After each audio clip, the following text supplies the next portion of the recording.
Power BI నేర్చుకుంటే ఉద్యోగాలు ఉన్నాయా లేవా, దీని గురించి దీంతో పాటు డేటా అనలిస్ట్ నేర్చుకుంటే ప్రజెంట్ సిచ్యువేషన్ ఎలా ఉంది అండ్ దాని గురించి ఇన్ డీటెయిల్గా మనం మాట్లాడుకుందాము. అయితే ఇక్కడ ఏంటి అంటే చాలా క్లియర్గా పవర్ బిఐ లేకపోతే డేటా అనలిస్ట్ నేర్చుకుంటే ఉద్యోగాలు లేవా, say no to data analyst. జనరల్గా ఏంటి అంటే చాలామంది ఫస్ట్ పవర్ బిఐ గురించి మనం మాట్లాడుకుందాము. పవర్ బిఐ అనేది ఫస్ట్ మనకి 24 జూలై 2015లో ఫస్ట్ స్టార్ట్ అయింది. తర్వాత ఇది ఒక చాలా కీ రోల్ అవుతా వచ్చింది. దీంతో పాటు దీని తర్వాత ఎప్పుడైతే కరోనా వచ్చిందో ఆ టైంలో 2019, 2021 ఈ టైంలో చాలా విపరీతంగా దీనికి క్రేజ్ వచ్చేసింది.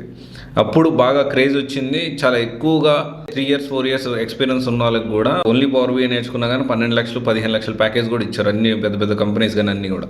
తర్వాత గ్రాడ్యువల్లీ మళ్ళీ కరోనా తగ్గిపోయింది, వర్క్ ఫ్రమ్ హోమ్ జాబ్స్ అనేవి తగ్గాయి, ప్రాజెక్ట్స్ కూడా తగ్గాయి.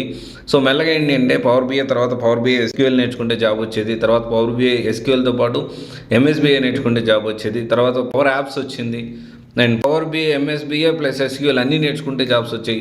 మెల్లగా ఏమైపోయిందంటే ఒక టైంలో మన అమీర్పేటలోనే కొన్ని వేల ప్రొఫైల్స్ అంటే పవర్ బిఐ మీద ప్రాక్సీ కూడా ఎక్కువ జరిగేది. అప్పుడు చాలా ఎక్కువ మంది పవర్ బిఐ అందరు కూడా చాలా వరకు మోస్ట్ ఆఫ్ ద పీపుల్ మన తెలుగు రాష్ట్రాలను చూసుకుంటే మన అమీర్పేట చూసుకున్నా కానీ చాలామంది ప్రాక్సీలో చాలామంది ఎక్కువ మంది అంటే ఫేక్ ఎక్స్పీరియన్స్ పెట్టి చాలామంది పవర్ బిఐలో జాబ్ తెచ్చుకున్నారు.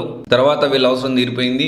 తర్వాత ఏంటి అంటే అడ్వాన్స్డ్ ఎక్కువ పవర్ బిఐ కానీ కాంబినేషన్లో నేర్చుకున్న జాబ్ రాని పరిస్థితి అయితే ప్రజెంట్ ఉంది.